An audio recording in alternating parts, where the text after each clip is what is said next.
예도는 존재의 숲에 있습니다. 상당히 추운 날씨인데요. 기온은 낮지 않은데 뭔가 날씨가 을씨년스럽고 바람이 많이 불어. 예도는 존재의 숲에 앉아서 여러분들 훗설의 세계로 인도하겠습니다. 오늘의 주제는 자연적 태도와 초월론적 태도, 또는 자연적 태도와 현상학적 태도. 현상학적 태도와 초월론적 태도는 같죠, 그죠? 우리는 일상에서 소박하게 삶을 영위하고 살아, 그죠? 이 주어진 현실 세계 속에서. 이게 자연적 태도의 기본적인 일반 정립이 이루어지는, 게네랄 테지스가 이루어지는 세계인데, 이 일상의 삶에서 이론적 태도를 통하여 학문을 탐구하면서 우리는 살아가, 그죠? 여기 헷갈릴 수가 있어. 학문적 태도는 초월론적 태도나 현상학적 태도에 속하는 게 아니라 자연적 태도에 속하는 거예요. 그러니까 자연적 태도 안에 삶의 세계 속에서 소박하게 삶을 영위하다가 이론적 태도 변경을 통하여 학문의 세계로 나아가는데, 이것이 두 개 다가 자연적 태도에 속하는 거예요. 이 헷갈릴 수 있는 부분이겠죠, 그죠? 이런 자연적 태도와 현상학적 태도, 이런 것들은 주로 이념 1회 첫 페이지부터 150페이지 정도 계속 진행돼 나갑니다. 그리고 이념 2는 이런 것을 근거로 정신과학의 태도와 자연과학의 태도를 다루는데, 이것도 둘 다 자연적 태도에서 수행되는 거예요. 그게 훗설에게 있어서 현상학적 태도 이외에 의식의 세계로 이 학문을 주제적으로 다시 정립하는 현상학적 태도를 통한 학문의 정립 이외에 다른 모든 학문들은 자연적 태도에서 일어나는 거예요. 오직 제1철학으로서 현상학만이 이런 학문들을 의식의 세계 속에서 다시 정립하는 거예요. 의미 부여를 하는 거예요. 크게 나누면 이런 방식으로 나눠져요. 그 헷갈리면 안 되는 게, 다른 학문들 역시 정신과학이든 자연과학이든 이념 2에 나타나는 모든 학문은 자연적 태도 속에서 주어진 현실 속에서 수행되는 거예요. 그러나 이때 삶의 현실 속에서 소박하게 살아가는 그것과 이론적 태도를 통하여 학문을 수행하는 이념적 어떤 세계로 변경되는 것은 어떤 방식으로 일어나는가 하면, 이념 1에 한 50페이지 정도에 나와요. 수학적 세계, 수의 이념을 다루는 거예요. 그러니까 예도는 삶의 현실 속에서 지금 존재의 숲에서 벤치에 앉아 있죠, 그죠? 그리고 봄바람이 불어오는, 머리를 빡빡 깎고 도시를 바라보며 강의를 하고 있어, 그죠? 어떻게 보면은 현실의 세계 속에서, 삶의 세계 속에서 그냥 소박하게 살아가는 거예요. 이게 자연적 태도의 가장 근본적인 거예요. 그런데 여기에서 이론적 태도를 통하여 태도 변경을 하게 되면은, 이제 예를 들면 수학적 세계로 변경되는 거예요. 이 두 개는 시선을 어떤 방식에 돌리느냐에 따라서 자연스럽게 왔다 갔다 하는 거예요. 이때에 삶의 세계는 배경으로서 은폐되고 이 세계는 수의 이념의 세계로 변화되는 거예요. 맞죠? 그죠? 우리는 그냥 일상에서 이렇게 살아가다가 수학적 이념의 세계로 이론적 태도로 변경하여 이 세계를 수로 바라볼 수 있는 거예요. 이때는 이념의 세계를 경험하는 거예요. 그러니까 자연적 태도에서 수행되는 것은 가장 기본적으로 주어진 세계에 근거하여 어떤 태도를 확립하는 거예요. 그렇게 후셀한테 있어서 태도는 뭐냐? 아인슈텔룽은 뭐냐? 바로 현상학적 방법이야. 그래서 중요한 거예요. 응? 그래서 소박하게 일상에서 삶을 영위하던 예도가 갑자기 이론적 태도 변경을 통하여 이 세계를 수의 세계, 산술의 세계, 수학의 세계로 변경하여 이 세계를 바라볼 수 있는 거예요. 그것만 그래. 우리는 자연과학의 어떤 다양한 자연 사물들의 인과관계의 어떤 법칙들을 대상으로 다룰 수 있어. 그죠? 이건 역시도 이론적 태도를 취함으로써 가능한 거예요. 이것보다 더 존재론적으로 근본적인 게 뭐예요? 삶에서 그냥 소박하게 삶을 영위하는 거예요. 예도가 존재 숲에 앉아서 현실적 삶의 공간 안에서, 그죠? 살아가는 거예요. 그러다가 태도 변경을 통하여 이 세계를 수의 이념의 세계로 바라볼 수 있는 거예요. 그죠? 이 두 개 다가 전부 다가 나투랄 아인슈텔, 자연적 태도 속에서 일어나는 거예요. 그리고 정신과학자는 뭐예요? 정신과학자는 인간의 정신과 그 다음에 다양한 주체들의 어떤 사회적 관계, 그 다음에 환경세계와의 관계, 움벨트, 이게 나타나. 정신과학적 태도로 변경했을 때. 그 다음에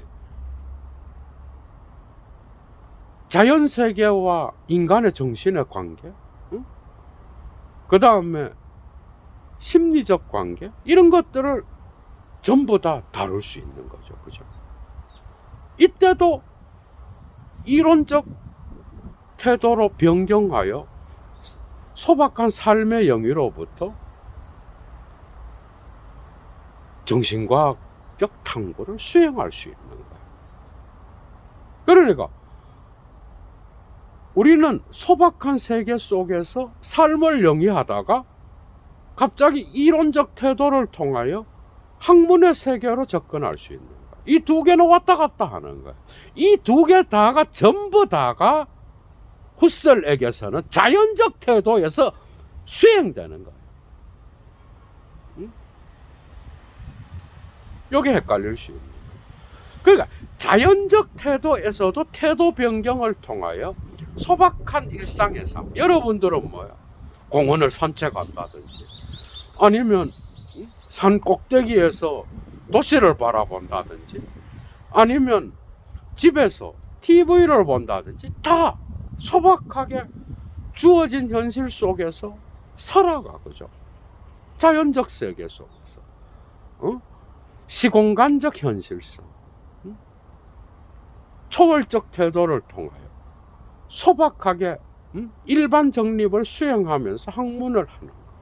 게네랄 테지스라 그러죠. 그죠? 자연적 태도 속에서 모든 학문들은 일반적으로 정립되어 있는 거야. 그죠? 학문을 하다가 다시 삶의 세계로 가는. 그럼 태도 변경이 일어나면 학문의 세계는 하이데거적으로 뭐예요? 은폐돼 버려. 훗살의 용어는 비주제적이 돼 버려. 그러다가 삶의 세계에서 다시 학문적 세계로 오면은 뭐예요? 학문적 세계는 탈은폐되고 주제화되고 삶의 세계, 삶의 자연적 세계는 뭐예요? 응? 주어진 세계는 뭐예요? 학문적 세계의 배경으로서 은폐된 채로 작동하는. 이 세계를 수로 바라볼 때 이 세계는 사라지는 게 아니야. 응? 삶의 세계로서 배경으로서 언제나 이미 거기에 작동하고 있는 거야. 그죠? 요게 헷갈릴 수 있어. 그래서 이런 다양한 예를 들면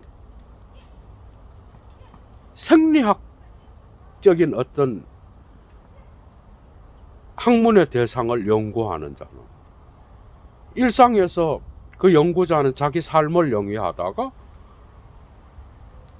이론적 태도 변경을 통하여 인간의 생리적 몸의 조건이 뭔지, 그죠? 그것이 환경과 어떤 관계를 맺는지, 이런 방식으로 태도 변경을 통하여 학을 수행할 수 있는. 그렇다 그러면 이런 학문의 현상들, 우리가 소박한 세계 속에서 의식의 맞은편에 초월해 있는 주어진 그 세계 속에서 수행하는 거죠. 그 학문은 우리의 의식과 어떤 관계예요? 이때 우리의 의식은 주제적이 아니야. 그냥 이 현실 공간 속에 주어진 채로 소박하게 초월적인 어떤 것들을 정립해 나가는 거야. 그죠? 그러니까 훗살한테서 초월적이라는 거는 의식의 맞은편의 세계가 초월해 있다라는 거야. 그런데 이 초월은 현상학적 태도나 초월론적 태도를 통하여 이 세계에 속해 있는 의식이 주제가 돼갖고 이 세계를 대상으로 놓고 볼 때 변화가 일어나는 거야. 태도 변경으로 통해서. 그죠? 이때 의식은 의미 부여자로서 세계에 속해 있었던 자연적 태도의 그 의식이 이제는 이 세계를 대상으로 놓고 보는 이런 변화가 일어나는 거예요. 그렇다 그러면 이런 자연적 태도 속에서 어떻게 초월론적 태도나 현상학적 태도로 변화될 수 있느냐? 그것은 우리의 눈을 내부로 돌려야 돼요. 그래서 훗살은 이념 1에서 이 초월론적 태도를 통하여 나타나는 어떤 세계는 절대적 의식의 세계라. 심지어 후기로 가게 되면 위기에서는 세계 의식과 이 세계의 상관관계를 다룬다 그래. 생활 세계는 앞서 주어져 있는 것이고 그런 방식으로 나가죠. 그죠? 그러니까 여기서도 초월론적 어떤 태도가 나타나. 현상학적 태도가 나타나.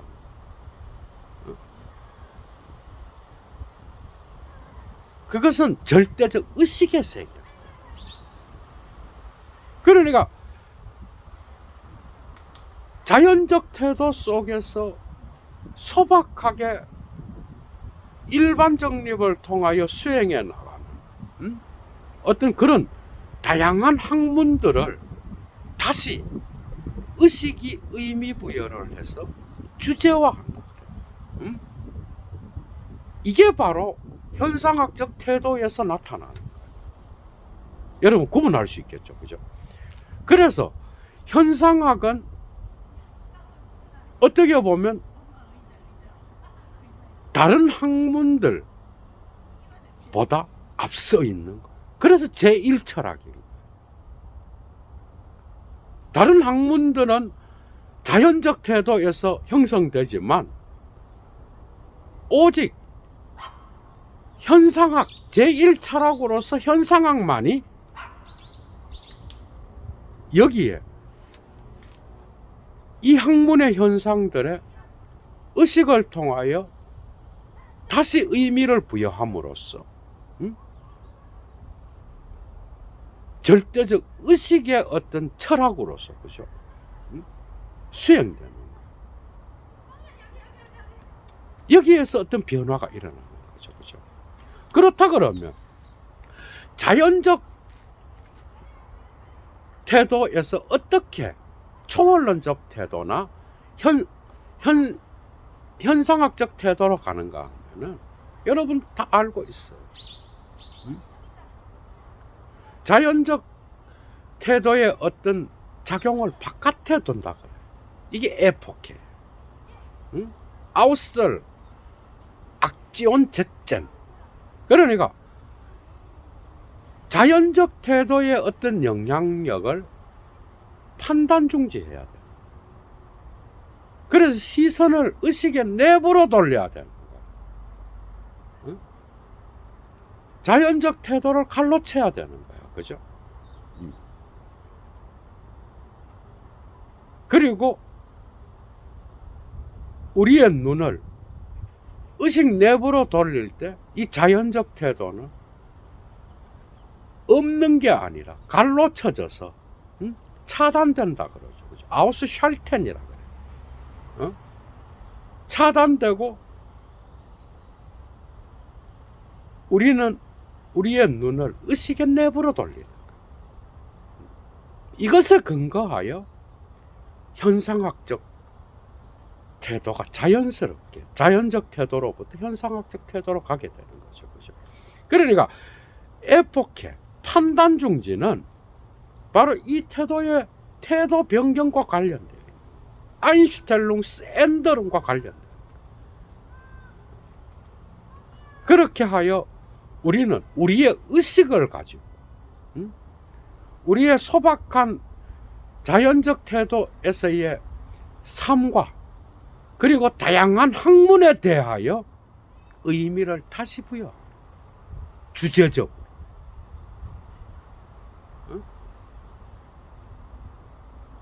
그래서 현상학은 제1철학이에요.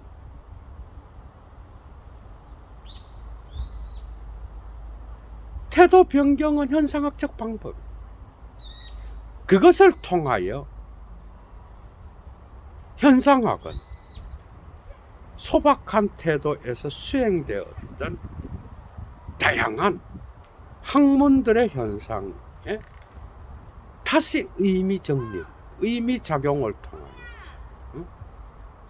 주제화하여 정립해 놓은. 그래서 현상학은 엄밀한 학으로서의 철학이에요. 절대적 의식의 세계가 열려지는 거예요. 그러니까 자연적 태도 속에서는 나의 의식은 뭐야? 세계에 속해 있는 거야. 그러다가 초월론적 태도를 통하여 의식의 내부로 시선을 돌려서 다시 자연적 태도 속에서 수행되었던 삶과 또 다양한 학문들의 어떤 일반 정립들을 다시 의미 부여. 이때 의식은 어떻게 돼? 명정한 의식이 되는.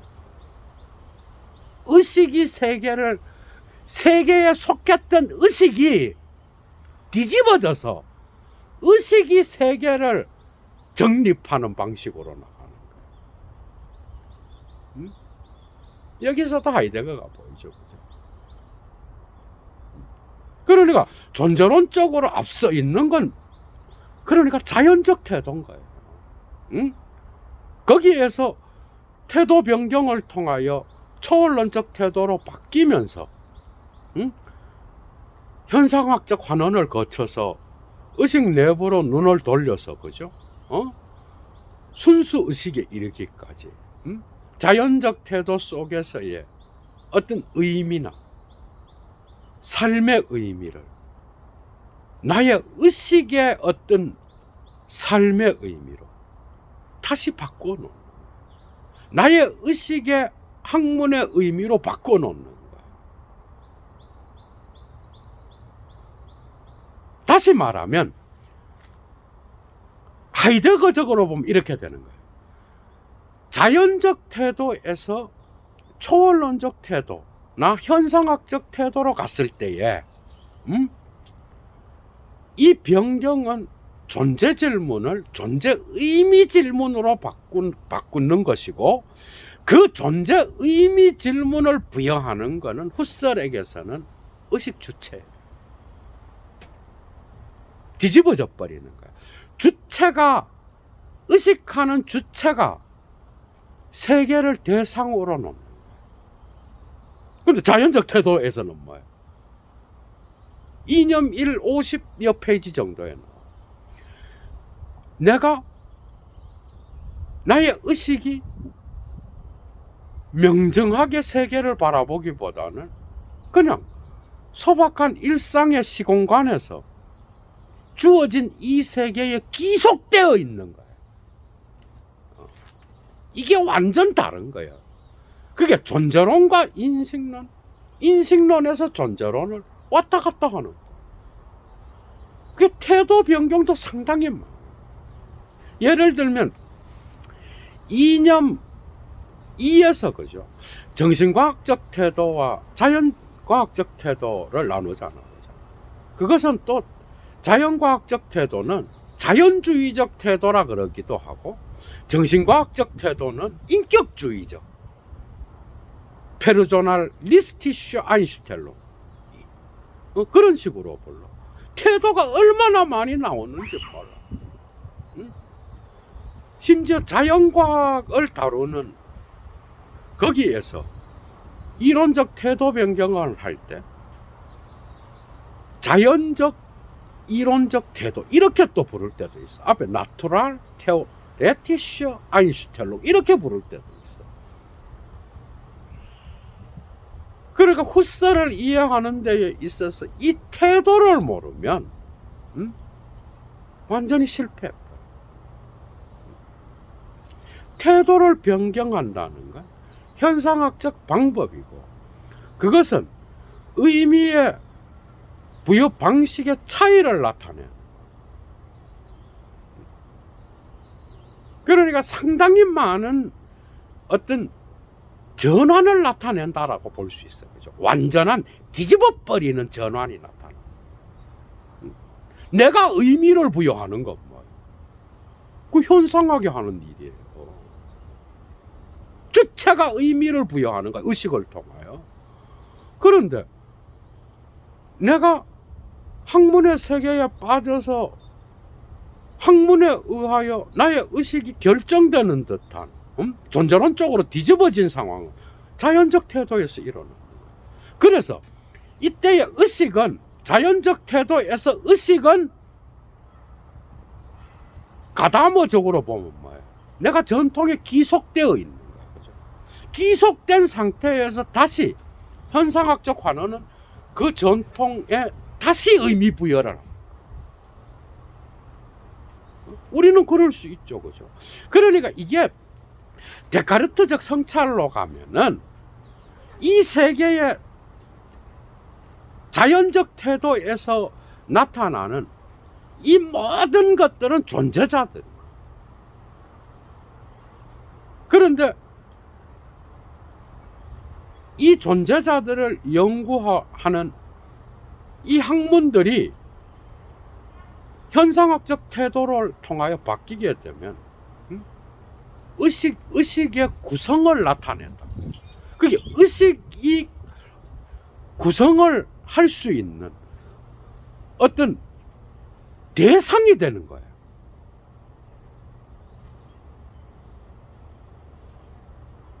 다양한 존재자들의 체계가 자연적 태도에서 있잖아, 그죠?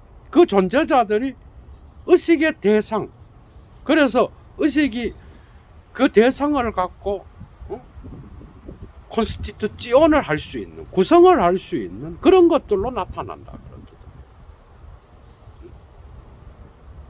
어떻게 보면 현상학의 어떤 목표는 철학적으로 책임적 인간을 만들어.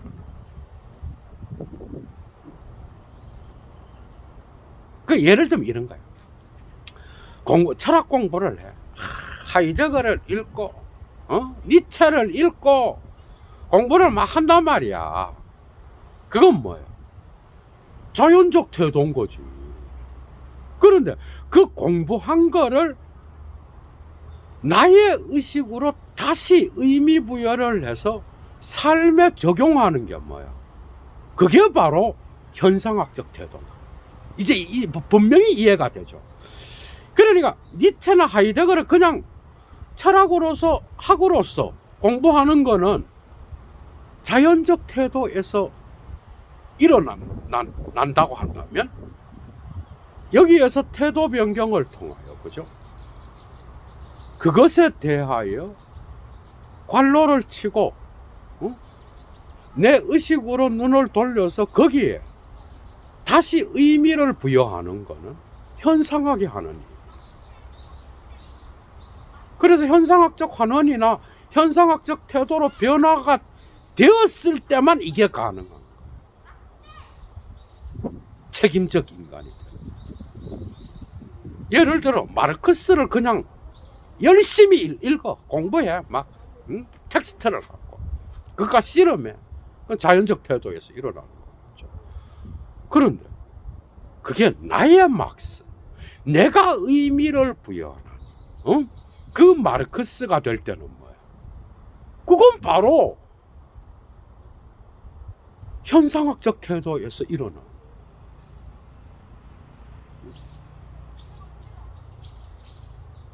그러니까 결국은 내가 이 세계를 의미 부여를 통하여 다시 이해하는 거, 이게 현상학이에요. 응? 이런 거야. 그런데 사실은 모든 사람들은 학문을 할 때 다 현상학적 태도를 취합니다. 그냥 책 읽고 멍청하게 그냥 하이데거가 이런 말을 했어, 후설이 이런 말을 했어, 마르크스가 이런 말을 했어. 여기에 멈추지 않아. 그것을 내가 다시 태도 변경을 통하여 현상학적 태도로 바꾸고, 그죠? 자연적 태도 속에서 있었던 것들 작용 바깥에 두고 에포케를 통하여 시선을 내부로 돌려서 그게 다시 의미 부여를 하는 거예요. 나의 마르크스, 나의 니체, 나의 하이데거가 되는 거죠. 쉽죠, 여러분? 이런 방식으로 이해하면 좋을 것 같아요. 인류에게 후기로 가게 되면은 이런 초월론적 태도나 현상학적 태도를 통하여 나타나는 것은 인간 개인의 의식이 아니에요. 상호 주체의 의식이.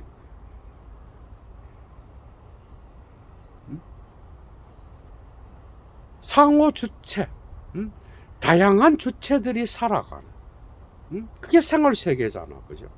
그러니까 뭐야? 인류에게 부여된 보편 이성의 이념을 이야기하는 거야. 그게 세계 의식인 거야. 그런 식으로 변화. 그게 정기와 후기는 다른 거야.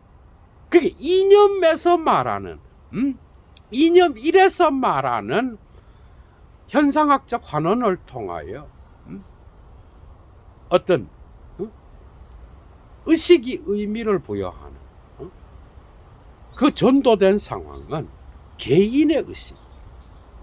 이것이 위기로 가게 되면은 다양한 상호 주체들을 풍성하게 하는 세계 이념, 보편적인 이성의 이념이 되어버려. 이건 역시도 의식의 세계. 그러니까 결국은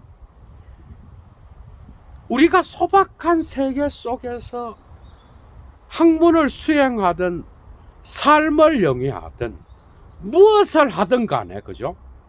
거기에서 의식은 주제가 되지 않아. 의식은 세계에 속해 있는 거야. 이게 가장 큰 차이야. 그런데 여기에서 태도 변경을 통하여 어떤 초월론적 태도나 현상학적 태도로, 현상학적 환원을 거쳐서 판단 중지를 거쳐서 내부로 의식을 돌려서 다시 거기에 나의 의미를 부여하는 그 상황으로 가면 의식이 속한 게 아니라 의식이 세계를 정립하는 거예요. 그죠?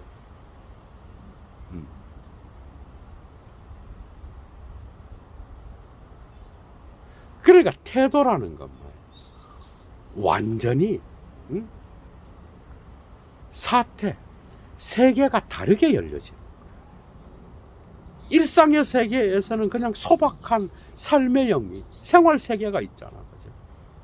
그러다가 이론적 태도를 통하여 변경하면 이 세계는 산술의 세계, 수의 세계, 수의 이념의 세계가 돼요.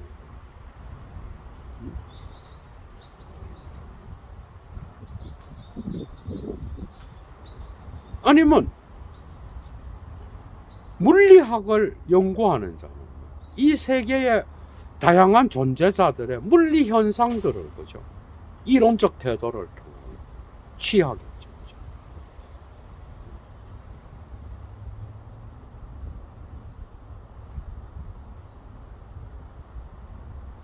그래서 정리합니다. 후설에게 있어서 자연적 태도에서도 소박한 삶의 세계로부터 이론적 태도를 통하여 학문의 세계로 나타납니다. 그게 태도는 세계가 새로운 세계가 열려지는 것과 관계되는 거예요. 하이데거적으로 보면 새로운 지평이 열려지는 거예요. 이것도 다 후설한테서 그 용어들이 있어요.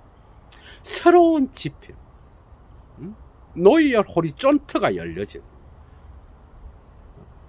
그러다가 판단 중지를 통하여 이런 자연적 태도에서 나타나고 있는 다양한 현상들, 그죠? 학문의 현상들이나 삶의 현상들을 아우스샬텐, 차단하고 영향력을 작용 바깥에 두고 애폭해하고 시선을 의식 내부로 돌려서 거기에 다시 의미를 부여하게 되면은 이 학문은 바로 현상학을 통해 나의 학문이 되는 거예요. 여러분 재밌죠, 그죠? 이런 방식으로 나가.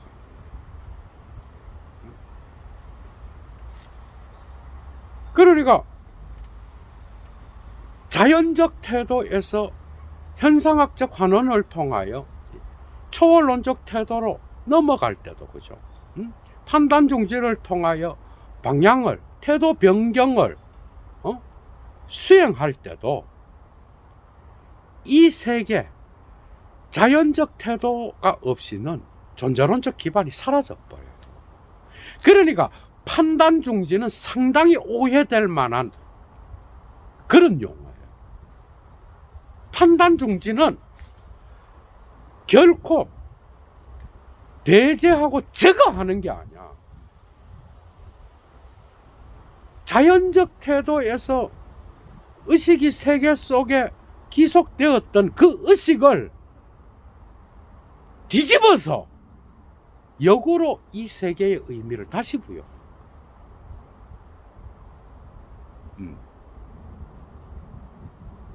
여러분들은 어떤 세계를 살아? 여러분들의 삶의 세계는 우리는 다 소박하게 일상을 영위해요, 그죠? 그러다 어느 순간에 태도 변경을 통하여 그 삶의 나의 의미를 부여해. 이게 바로 현상학적 태도인 거야. 존재 질문을 던져, 하이데거가. 존재 의미의 질문을 던져. 그러면서 자아의 문제도 함께 나타나는 거야. 그죠? 그러니까 절대적 의식의 세계를 다루는 현상학만이 제1철학으로서 순수 자아까지 연구의 대상으로.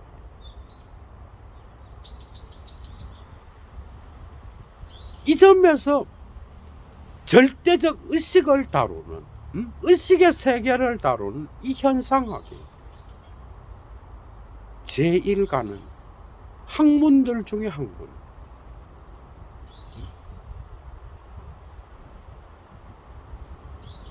이것이 없다면 바보죠. 그죠? 어떻게 보면 우리가 깊이 사유하고 철학을 공부함으로써 그 공부를 통하여 그냥 그 공부로 그치면 자연적 태도로 그치는 거예요. 그것을 소화하여 내가 의미를 부여한 철학으로 만들어요. 그렇다면 니체가 그 얘기를 했다면 예를 들어 모든 깊은 것, 모든 심년에는 가면이 있다고 그러잖아요. 그렇다 그러면 그 말이 과연 나에게 어떤 의미를 부여하는지 자연적 태도에서 현상학적 태도로 변경하여 거기에 다시 의미를 부여. 그래서 내 삶을 적용하는 거야. 그게 하이데거 가다마적인 철학적 해석학의 용어로는 어떻게 보면 현상학적 존재 질문, 존재 의미 질문은 적용에도 포함된다고 할 수 있어. 학문이 이런 말을 했는데 거기에 그치지 않아. 그 학문의 현상의 의미가 나에게는 어떤 의미를 갖는지 자기 이해가 나타납니다. 자기 이해의 개방성은 오직 그죠? 현상학적 태도, 자연적 태도에서 현상학적 태도로 변경했을 때만 가능한 거예요.